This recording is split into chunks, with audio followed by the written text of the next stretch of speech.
Welcome to the Experts in Sport podcast, brought to you by the School of Sport, Exercise and Health Sciences at Loughborough University.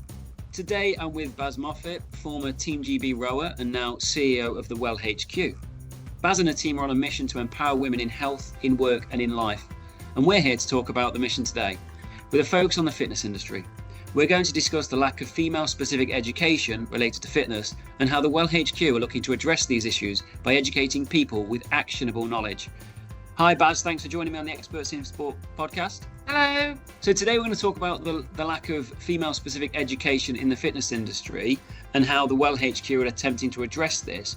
But before we do, can you let our audience know a little bit about yourself? Yeah, sure. I'll do it as quickly as possible. I've always loved sport from a young age. I think I had more enthusiasm than talent. So I did absolutely everything and anything, was in every school sports team. In my teenage years, I found athletics and absolutely loved and adored that, and did high jump. Was kind of like, had all the posters on my wall from Athletics Weekly, kind of the wanting to go to the Olympics.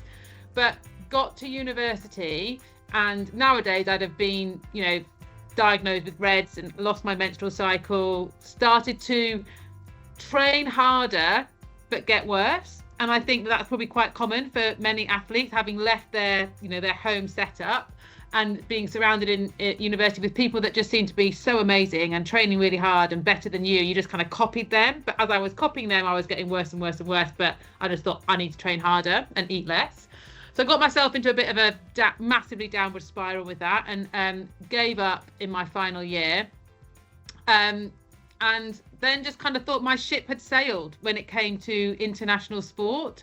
But in my early 20s, I took up rowing, and I adored it. I just felt I found my tribe of like big, athletic, powerful women with a very, very different approach to fueling and eating and body shape and type.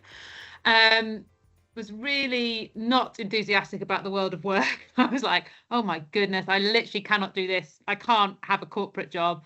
Did more rowing.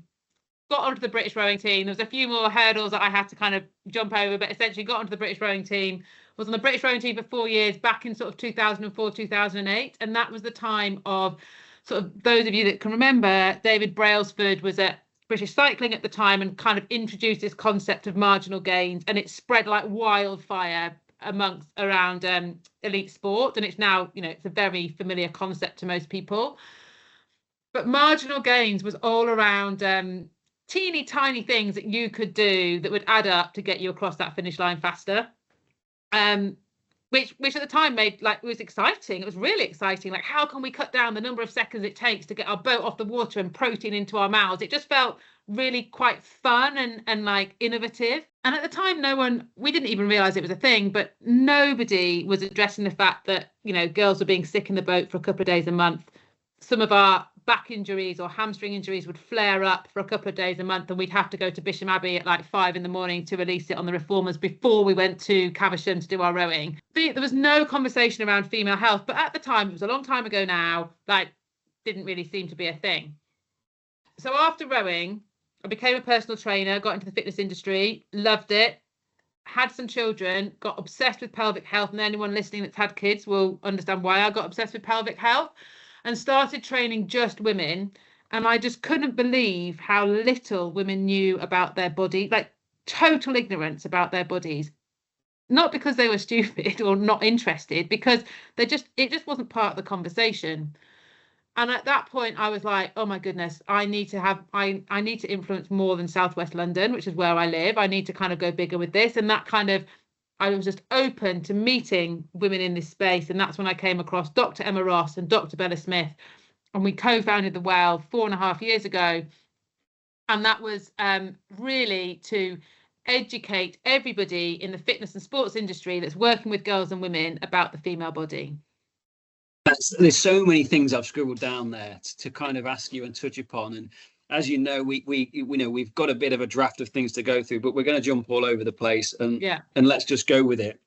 I mean, interesting, you started 4.5 years ago, so you're there talking kind of in the middle of kind of post-COVID, kind of middle of that kind of stuff. The gym that we own, we opened that 5 years ago, and we locked down for COVID and open and lockdown. So there's so many issues that you've managed to get through as well from the COVID times. Some of the interesting stuff I really like that you said that you you basically outworked your talent. You worked harder. And one of the quotes that I really love linked to that is the hard work beats talent when talent doesn't work hard.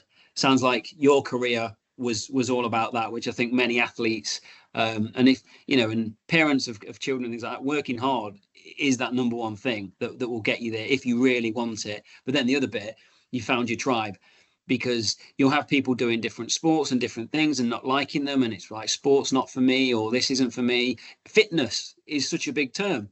Well, fitness, generally people think fitness and talk about long distance running, where fitness is much broader. So I had a time working in and around CrossFit for quite some years. And actually, I think I saw the empowerment of women in CrossFit, a lot of females coming to start lifting barbells and things like that. So the development here is interesting. And you talked about pelvic floor, and it was a weird time in CrossFit back then. There was almost, let's just to keep it safe for the podcast, the pelvic floor issues that might exist at one time was a badge of honor.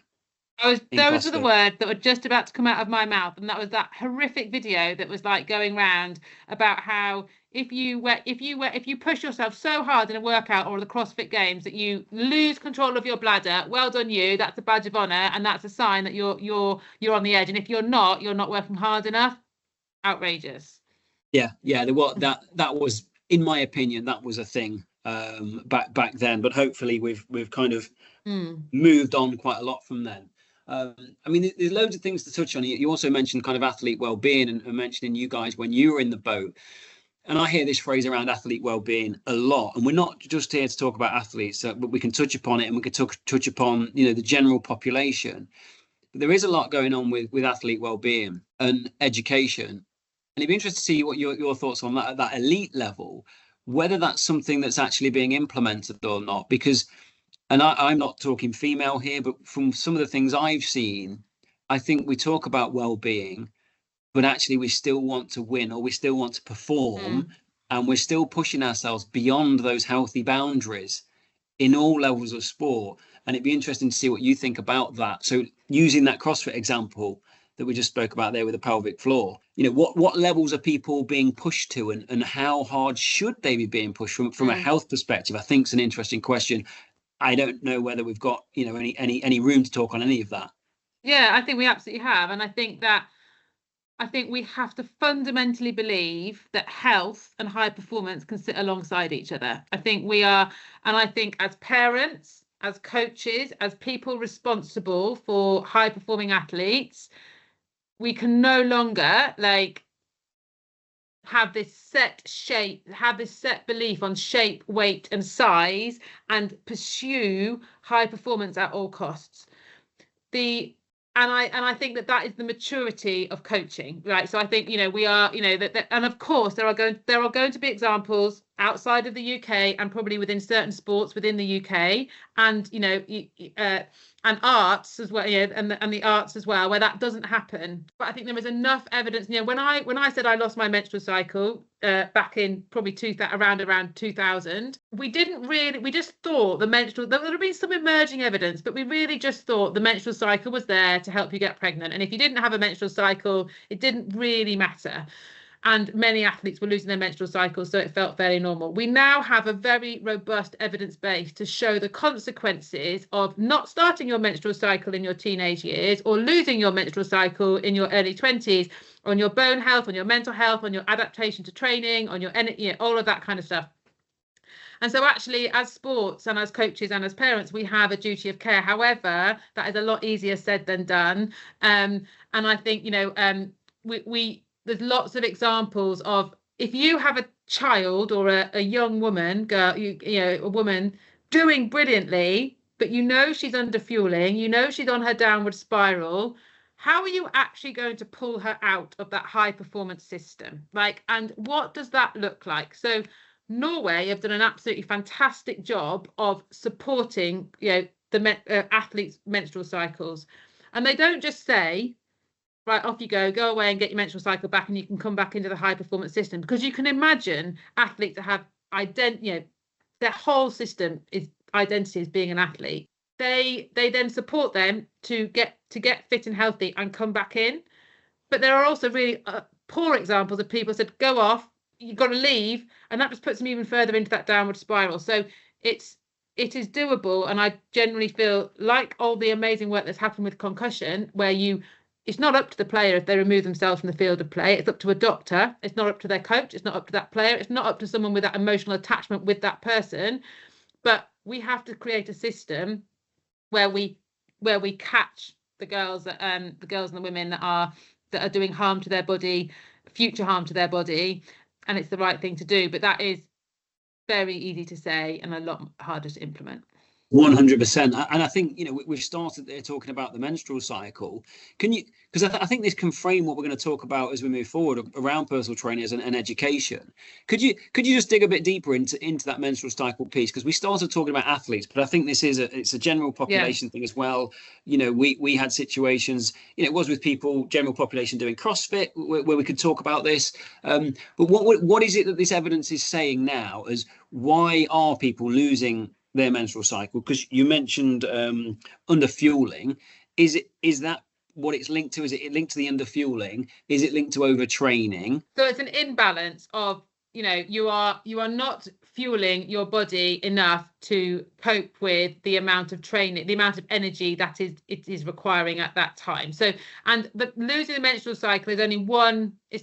That's only one symptom of that imbalance. Now, sometimes athletes do it because they're unorganized. They might not have disordered eating. They might just be unorganized. You can imagine a teenage girl that is just without sport burning 2,500 calories a day anyway, because that's how much they need to kind of grow and do their schoolwork and do everything else. And they have to go from school to training, back home to do homework. There's no one at home that's made them any dinner. So it's just unorganization. Whereas actually then there are other people that will go into, disordered eating and trying to control their food. So it's an imbalance of energy on the simplest of terms, and I always like to talk in really simple terms. It's just an imbalance of energy in versus energy out. And what's the short term and what's the long term potential implications of that? Yeah, I mean, I think in the short term, mental health is like you just don't have, brilliantly females have this that they have their menstrual cycle, and if the body does not have enough energy to kind of do everything, that's the one thing it can stop without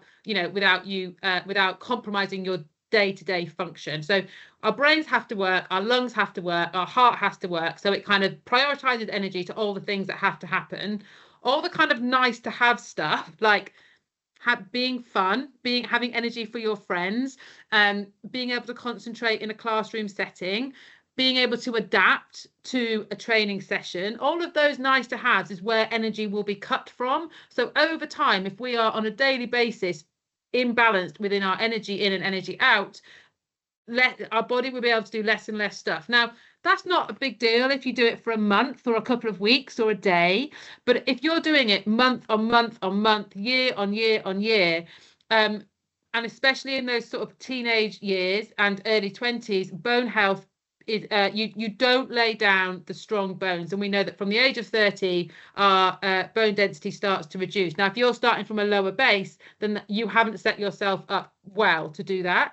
And so it's really, I think, that the bone health, but also it can if you go right down into that downward spiral of disordered eating, then that could become a huge issue. We don't really know the impact on fertility. It kind of like, there are many examples of women having lost their menstrual cycle, and then when they stop sport, it all comes back beautifully because they're fueling well. But we don't, as I'm sure will come up during this talk, like there's only 6% of sports science research done exclusively on females, and that's everything to do with females. So we don't totally understand, but we don't need to scaremonger either. I don't want to but actually we don't totally understand the effects of fertility. It kind of makes sense there might be some effects, but we don't actually know that. But the bone density piece is very well established in the evidence base. Thanks for that, and we'll touch upon some of these more of the health issues. And as you've mentioned there's such a low level of research with females, and especially like longitudinal and historical kind of data, that it is quite difficult to come up with this is the answer. And I mean,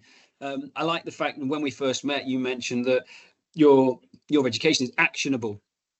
And I often act as the translator here in these conversations, where I have academics who have got some real high level information, and I'm going, what does that actually mean? So I'm glad you and I can have this conversation to really get to the audience to say, this is what it means. And obviously with the research, the Women in Sport Research Hub that we now have at Loughborough, really trying to grow that base of research in many areas. I mean, it's probably years ago now, it must be 5 years ago, one of the original podcasts, and in fact, our most listened to podcast last time I checked was around the menstrual cycle. So it's a very popular topic and has been for quite a long time. But there's many other elements of female health that I think we'll touch upon. Just before we do get into the education bit, what is it? I think you kind of touched upon it, but what is it really that made you want to get into women's health in the general population sense? And what would you describe the current state of play as? Yeah. I think from a personal level, I know I was absolutely not the best athlete I could be, right? So I got dropped a month before Beijing. So I was on the British rowing team for 4 years. Did the World Cups, did World Champs, won medals. But that's high performance sport. That's the gig you sign up for. But I was a part of a system that I just had to keep up with. And I know that I wasn't the best version of myself. So from a person, but I didn't know it was the female. I didn't know why, but I just knew that wasn't the best version. So personally, that's what motivated me. And actually, I had two very contrasting birth experiences. One when I approached it like an athlete, and it was a total and utter disaster. And when I was just like, just push harder, just try harder, like put your mind over matter. And actually, it was horrific. And then one very soon after, like within 16 months, I had the most amazing birth experience of my life, where I had truly connected with my body, which might sound woo and weird, an alternative, but I had never been allowed to do that as an athlete, even though athletes are like very aware of their bodies. I knew when it was about to get injured, you're basically telling your body what to do the whole entire time. Like when you're tired, you keep on going. When you're in pain, you push harder. Like you never, I had to eat so much to keep like healthy, and but when I was full, I just had to keep on eating. So like I just wasn't in touch. That second birth, I fully connected with my body, and I'm like, oh my God, it is so powerful when you give yourself permission to connect with with all those female powers, which I know does sound like non-scientific, but I was like, I really want to help women can give them permission to stop telling their body what they should look like, how much it should be eating, and actually give them permission to feel it. And that's what on a sort of on a one-to-one PT level, that's where I went into. And then it was we need to do more here, because this female, there is such a gap and a void, and I feel that like with that team that I found, like that we connected with, that we can really make a big difference. I couldn't agree with you more. So what do you think the current state of play is regarding that educational piece, both from the fitness industry, but also the wider general population? What does it feel like now at the moment? So within the world of fitness, I think we are in, I don't want to say scary times, because I feel it's a tough time right now. Female health is on topic, very on topic. There are no police out there monitoring what anybody says. And there are a lot of people wanting to commoditize women. So if you think the only place the only place people can go and ask for help on anything to do with female health is their doctor, right? That's the only profession really in this space. Everyone else is kind of just saying they are an expert, right? Whether you're a menstrual cycle coach, a bra fitter, a menopause expert, you're just saying that. Like there's no one, some people will have done brilliant education. Most people will have done, but there's a lot of people out there that haven't done anything. They might just have a lived experience of something or not. And so we're vulnerable. And also when we ask for help, we are in a vulnerable place, because often women don't ask for help until they really need it. And when you really need it, you will pay whatever someone says that you need to pay to fix that problem.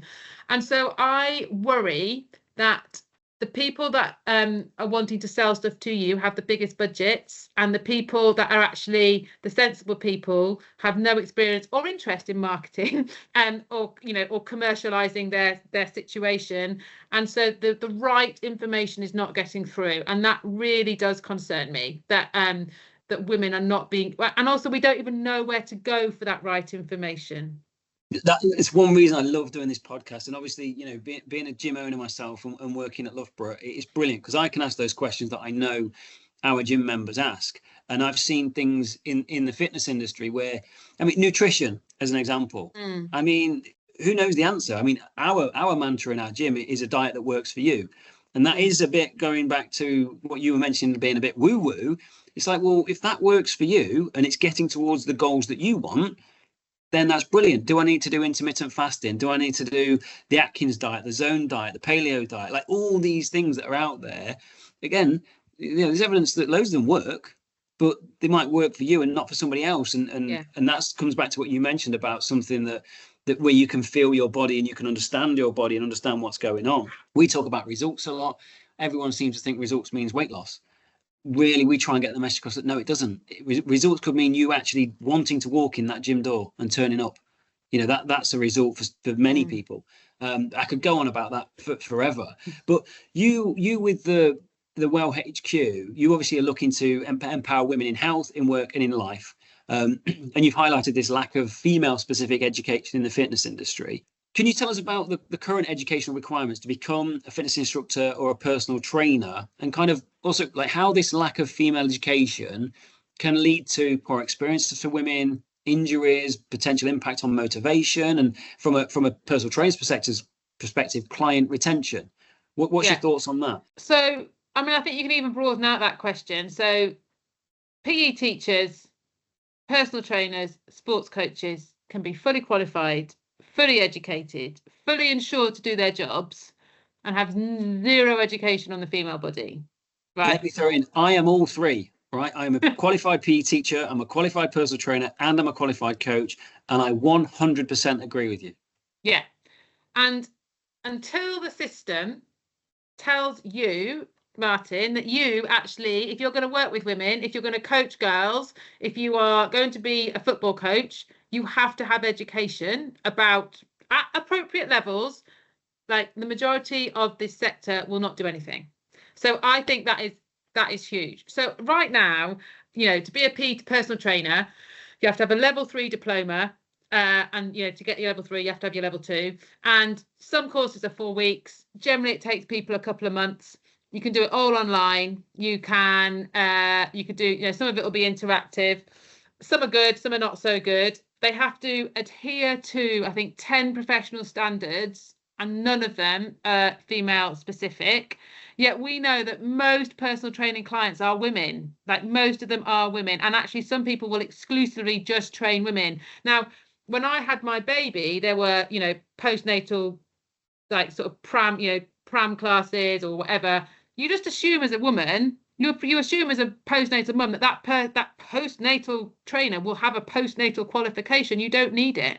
You can set you don't need to have a postnatal qualification to train postnatal women. Some do, some don't. So I think that the PT qualifications are really, really popular, and lots of people do them. But I think it's almost like it's just a race to the bottom as to how cheap are they and how quickly can you do them. And then actually what you need to do is then do these add-ons. But the fact that actually what I would say is fundamental information is seen as an add-on, it seems as less value, and it seems like, oh well, actually I can be fully qualified to do my job and not know any of this stuff. Like I said before we came kind of start recording, the personal training education piece, and I do agree, some people, some courses are probably pretty good, but the majority on average looks like it's about 6 to 8 weeks. Loads of it's online, and you mentioned there, race to the bottom. How cheap can I do this to tick a box? I mean, the reality is they don't even need to do it. They can just go and train people anyway. So that makes it even worse. But if I go through this, because I wrote them, there are 10 criteria and I've written them down. So just think about this and jump in on each one if you want to in terms of women's health. So criteria number 1 is anatomy, physiology, and kinesiology. Yeah. I mean, there's definitely no pelvic floor in there or breasts. Yeah, exactly. lifestyle management and client motivation. Again, there's many factors that specifically to females around lifestyle management. I mean, this one's a bit open, health and well-being. Then there's exercise program design and delivery, exercise technique, nutrition, and then some of it goes into the other side of things, so the business side, so IT, professional practice, communication and business acumen. But, you know, at least half of them should have some element of female specific, but also like older populations or children, elderly, loads of different elements that should be included. And I do know, like you said, there are add-ons that you can do in this. Well, I actually did my personal training qualification in Australia, and you had to be a specialist in 2 areas. So I actually chose elderly and children. So I didn't do that, but there was a female element that had to be part of your course. But nobody would know that. Well, actually, on the at the time on the Australian Register for Exercise Professionals, you did actually just have this little card, and you actually had like exercise professional, and then you had the 2 extra specialities that you had that were on your card. Now, nobody ever asked me to see that. Nobody knew that. No, but maybe that was a part way to go to actually say I'm a specialist in this. But I think that even before you get to the fact that you have to do add-ons, even just acknowledging, okay, so all of this stuff is really just for men. Like, you know, like when you're, that's, but no one is saying that. Like they're saying, you know, like when all that list that you just sent through that you get educated on, this programming, this technique, this anatomy and physiology is actually just related to now no one's going to say that. That's not a great sales pitch, but even just acknowledging in your teaching that this is for men, I think will then just start to get people to even question, because I did my sports science degree a long time ago. It didn't even cross my mind that this was only just relevant. It wasn't just, it was only, but all the research was just based on men. It just wasn't a conversation that we were having. No, well, it wasn't when, I did mine back in 2003 is my degree. And then PT qual was 2005, I think I did that. And around similar for PE teaching. But I know things are trying to change, and you're kind of central to this, but nothing's changed in 20 years around this. No. And the qualifications that have been delivered in personal training in particular are pretty much the same as they were 20 years ago and probably before that. Yeah. I think that's fair to say. So with that, with knowing that actually the qualifications that people have are not at all suited to women, and as you said before, so on average, depending on what research you look at, general gym memberships are even more female led. So you're talking, most research is saying just over 50%, maybe 54% is one of them. But then when it goes into like more boutique type fitness, so my gym, 70% of our members are female. Okay, and that's generally the trend. I looked up CrossFit very quickly. Most research says between 50 and 60% of gyms, CrossFit gyms, are female as well. So, most of the population within gyms and specifically personal training, most coaches don't have the information to, I'm not saying they don't have the information to train them, because I think that's slightly unfair, but they don't have the specific information to train them well, is probably a better thing of saying. Yeah. So what problems do you think this is leading to for females who are training in gyms? Yeah, I think if you kind of, and this is 2 quite crass groups, but if you split it into like your high performance gym people, so your kind of CrossFitters, I think you potentially are doing harm, right? So you are potentially like training them in such a way, because like how headstrong some of these high performing gym people are, that they may well lose their menstrual cycle, they may well start wetting themselves, they may get injured more often because of the way that you are coaching them. But you're absolutely also just not making them the best athlete that they can be. Like if you're not able to include all the female health aspects within their training. I always said that when I was an athlete, they wanted my tenacity and my physiology and my arm length and my motivation and my teamwork and all that kind of stuff. But and they weren't all problems, but all the female health areas of it just couldn't show up. And I think you're just missing a trick if you're not able to how amazing would it be to know that actually,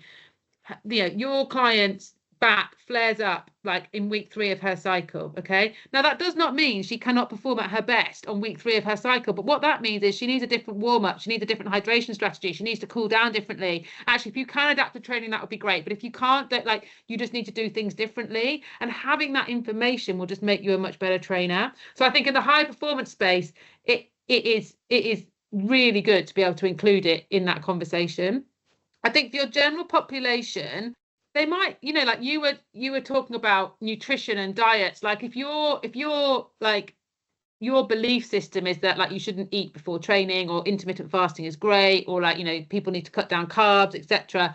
Like your female clients won't get the same results as your male clients, and they actually could get the opposite. I've worked with so many females who's like, they're like, oh, my husband's like doing intermittent fasting and he's dropped so much weight, and I'm doing it and I'm putting it on. And you're like, and so when they start putting it on, remember what I said when I went to university, I just kept on doing the same thing more and more and more. Like if intermittent fasting isn't working for you, you just start eating less and less and less and less, and in a female body, that's not the right thing to do. So I think it's just your strategies may not work. And you're also, I think we are, the statistic around gym membership in this country comes up around 16 to 20%, like whatever report is done, about 16 to 20% of the population are in gyms. Now, all that happens is that 16 to 20% go from your gym to David Lloyd. They need to, they don't want to pay so much, so they'll go to the gym group for a bit. So we just kind of like move around. We're not diversifying. Though the whole population that we're attempting to get in is the people that don't feel comfortable in our spaces or can't access our spaces. So if we have an educated workforce, I truly believe we will diversify that fitness workforce, because older women will feel more comfortable because they will find their niche within the gym setting. But also we will attract more people, like more women, the women that don't fit that sort of sleek CrossFit mold. We will attract more women if we can create an environment where the whole of them can show up, and we're not just they're not just having to fit into an environment that they just feel awkward in the whole time. So for me, that is of huge value if we can educate the workforce. Again, I couldn't agree more. With going to that education, what is it? What education are you currently trying to deliver to people, and what education do you want out there with coaches, PE teachers, personal trainers? And then is there also a kind of side where there's the general population learning for themselves, or are we trying to just educate through the personal trainers? So I think first of all, we need to normalize the fact that we can have these conversations. So everybody working in the fitness and sports space should be comfortable talking about female health. Now, that doesn't mean you need to be an expert, but that means if you're doing like a CrossFit kids class, you can tell the parents that actually a sports bra is a performance piece of kit, and it'd be really great if the girls rocked up in a sports bra. You don't have to fit it, you don't have to measure it, you don't have to have any awkward conversations with the girls about the size of their breasts, but you can say that sports bras are really important. So I think we have to all have the vocabulary. We don't have to talk about anatomical terms that might seem embarrassing, but we all have to have the vocabulary and be able to have, you would easily talk to somebody about the fact that they're feeling really tired today because they're hungover, or they've just flown in and they've got jet lag, right? But how comfortable are you talking to a woman that she's got insomnia because she's been sweating all night because she's got hot flushes? Like, many personal trainers will just freak out at that having that conversation. So being able to listen and hold an environment where women can really share what's going on. And then I think there are, how many have I got here? Like 8 topics that I think we should all just have a confidence with. So we should understand enough about the menstrual cycle, pelvic floor, breast health and support, injury resilience. Like, you're not gonna injury is loads and loads of things that go into causing injury, but really understanding, like, what can you do from a female perspective to reduce the rates of injury. Fueling and women's very complex relationship with food and their emotional relationship with that. And then I think the three life sort of life stages of puberty if you're training kids, menopause, which is an inevitable life stage. Every single woman will go through menopause, and be pre and postnatal aware. Women no longer go and find a pre and postnatal trainer, right? They want to train with you. They've trained with you, Martin, for 5 years. They've got pregnant. They are not going to leave you and your gym and your community because they love it. So you need to have a pre and postnatal awareness. You can't just say, oh, do what feels comfortable. That's not good enough. Like, we need to be able to have some really clear understanding. We don't necessarily have to have the full-on qualification and define ourselves as a pre and postnatal expert, but we do need to have an awareness. They're all really key topics. And I heard so a friend of mine is a nutritionist, lifestyle coach type work, and she was on a podcast the other day, and I heard her talking, and I think it's really relevant. You might remember this back at school, because I certainly do. In year 7 or year 8, all the girls go off to a separate assembly, and they come back, and the boys are going, why have they got like some little present and we've not got anything? And we have no clue what was going on there. But, you know, maybe some of the more knowledgeable boys started to understand what it was, or maybe we got a bit older years later and realized that, you know, they'd been given a talk and they'd been given a tampon and things like that. But it gets stigmatized that early. Yeah. You know, so at 12 years old, it's like boys can't talk about this. It's girls only, and women's health is for them to deal with, and men, you're not allowed to know anything about this. And I think it's an interesting question for me is, what is the male's role in this? Yeah. And how can we make that move forward? You just stay in the room. That is my key message. So if you think about a rugby team, which is, you know, of huge relevance right now, like, you know, a professional sports person, you do your sport, and then you'll often get like workshops and educational stuff, like people coming in, giving you advice and support and stuff. And the coaches always rock up, right? You can talk to any athlete. If there's a sports bra one, a period one, a pelvic floor one, the coaches don't come, right? You need to get in that room. So you need to stay in the room, not sit at the back awkwardly on your phone, sit there. And you might not be able to, you might feel really awkward and embarrassed, but you just need to show the girls that you care and you're interested. As a dad, when the bra conversation starts happening, or the sanitary products that conversation starts happening, stay in the room. Again, you don't have to get involved. We did a brilliant session at Tottenham, the Tottenham Foundation, and it was like 40 coaches that work within Tottenham, within the schools in Tottenham. And one of the coaches came back the following week and said, I did what you said. I went out and I bought my daughter a wash bag, and I went to Boots and I bought her some product. I don't know if I got the right ones, but I put them in the bag and I put it under the sink, and I told her that when she's ready and when she needs it, like, I went out and bought her some products. She was absolutely mortified, but I've done it. And, you know, like, that was a really big thing for him. He came up to me afterwards and said, I didn't know what, you know, the week before, he was like, what do I buy? I was like, right, well, this is your list, go out and buy it. But you just need to get it, you need to kind of say, I can be a part of this conversation. Now, you might want to go to your mum or your sister or your auntie, but I'm here.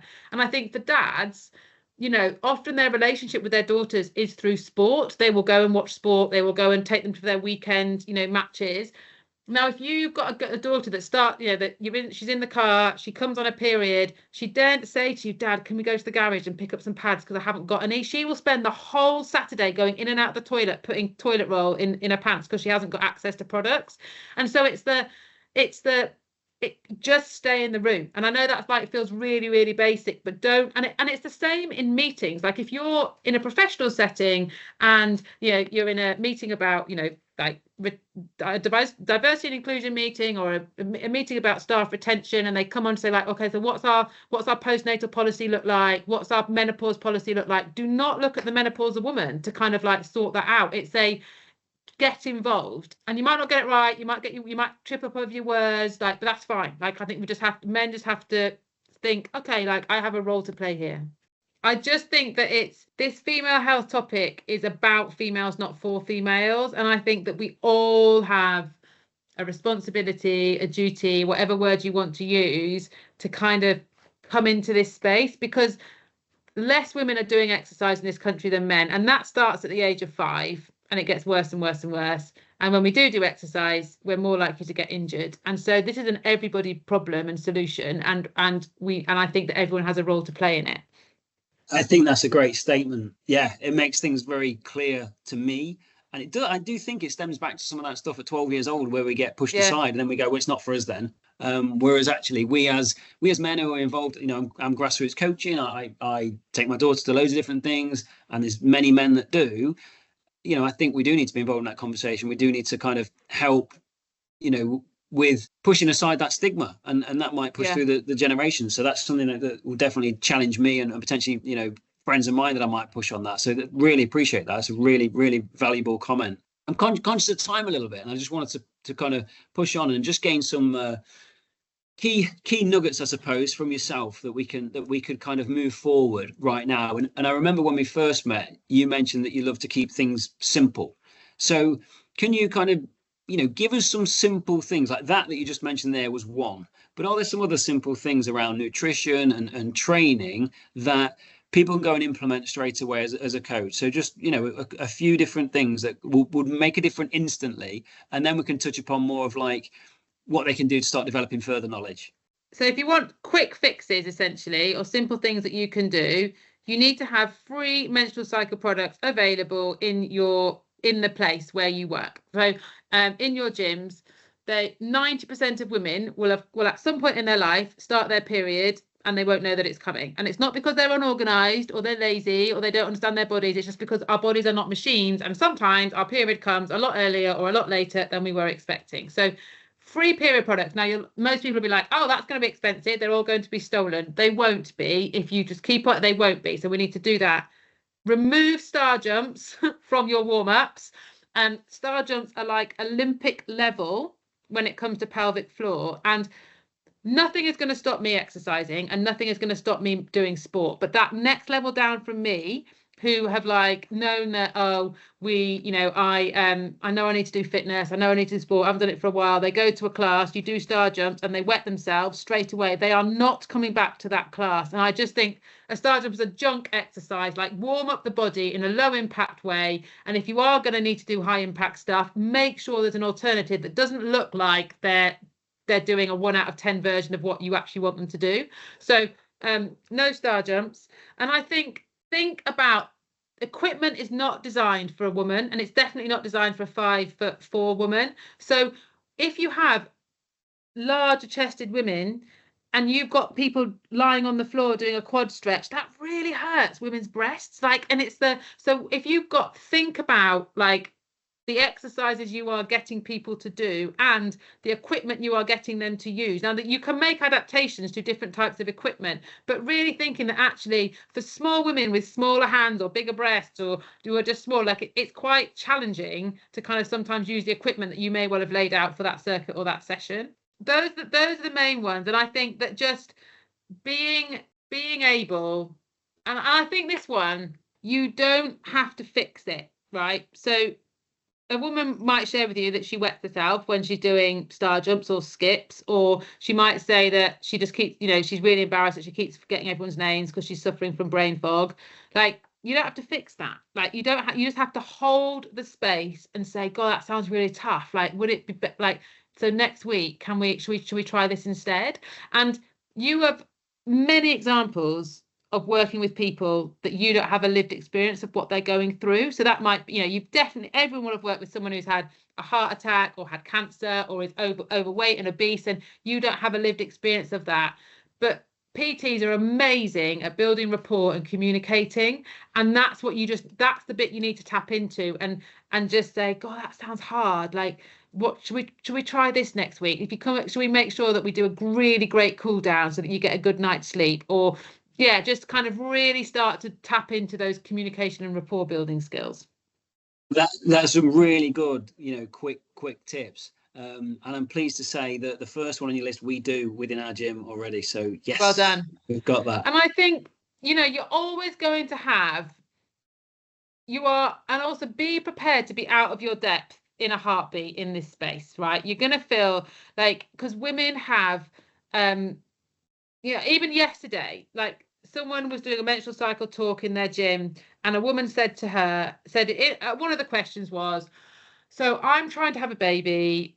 We've been trying for over a year. I'm really desperate to have a baby. Should I be lifting weights when I'm ovulating? Right? Like, our training program does not cover that.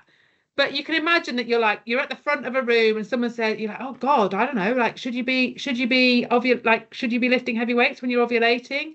And you just take a beat, say, God, you know what? Like, I don't actually know. I kind of think I know the answer to that question. I'm not sure, but just give me a day and I'm going to go and find out. And then you go to a reputable source, you ask a GP friend, or you find out what the answer is. And the answer, by the way, is it's absolutely fine. It's absolutely fine. It's absolutely fine to lift weights, to train, to exercise. But in that moment, like, God, she wants to have a baby. I don't want to give her the wrong advice. And you will find yourself in that situation many times. But you just take a beat and you say, I don't know, and that's fine. You're not a GP. So I think that's it's absolutely okay not to know the answers to what, but you don't want to freak out when they ask you a question. Yeah, again, it's really, really strong and good advice. And throughout the podcast, you've given us loads of pieces of really, really good advice. And I'm sure there's people listening now who go, okay, you've given me some little tidbits and some real key things to go on. I want to learn more. So as a trainer, somebody involved in the fitness industry, or coach, or a PE teacher, where can they go? But also general population, where can they go? Is there different places for them to go? What can they do to learn more? But from our perspective, we've written a book called The Female Body Bible, and that is it is a Bible. It covers all the topics that I've kind of like discussed today, and it's all connected with female health. So it's kind of like what we don't want female health to hold people back from enjoying exercise or performing in sport. So it's a kind of really good, easy read. And then we've also produced 4 training courses, which are quality assured, that are aligned with the life stages, and so they can connect with me. I'm sure you can put my details in the notes, that they can connect with me and we can have a conversation about setting that up within their sort of wherever they're working. But we have these training courses that are aligned with whatever life stage you are coaching, and it covers all the topics. And if you don't want to follow us, just hunt out the people that really connect with you. Some people will want a much more. Everything I've said is scientifically and evidence backed, but I'm really basic, because I fundamentally believe until we get those fundamentals, we don't need David Brailsford and his kind of marginal gains. There are very few of us that are there yet. We all need the fundamentals, which is being comfortable, normalizing, knowing where to go for the evidence. But there are some people that really want that marginal gain stuff and that teeny tiny stuff. So you need to go and find the sports scientists and the doctors that you connect with and talk in that more sciencey space. But I just think we are way off, really, in the general population needing that level. And I think you can get lost in it. You can get totally obsessed with these teeny tiny things, whereas actually for most people, the fundamentals is where we're at. Thank you for that. And I think certainly should go and have a look at the Well HQ. So it's thewell-hq.com, and the email is I'm Baz, so it's baz@thewell-hq.com. Thank you. We'll definitely put that out in the notes. Baz, it's been great to talk to you. There was so many different avenues I could have also gone down, but we really, really great to hear some more about female health. And it's really good to see that, you're trying to drive this forward in the industry, because hopefully we can sit here in, a year, maybe 5 years time and go, yeah, actually, we all know a lot more about women's health and the impact that that's having on more people joining the industry and coming in, females feeling more comfortable, within the industry. But most importantly, females' health continuing to improve and get better across all life stages, elite, general population and everything. And I'm sure with the enthusiasm and your work, I'm sure that's going to go places. Thank you. Let's hope so. Definitely. Thanks for listening to the Experts in Sport podcast. If you'd like to get in touch, then please contact me, Martin Foster, at m.foster@loughborough.ac.uk. Thanks for listening. See you next time.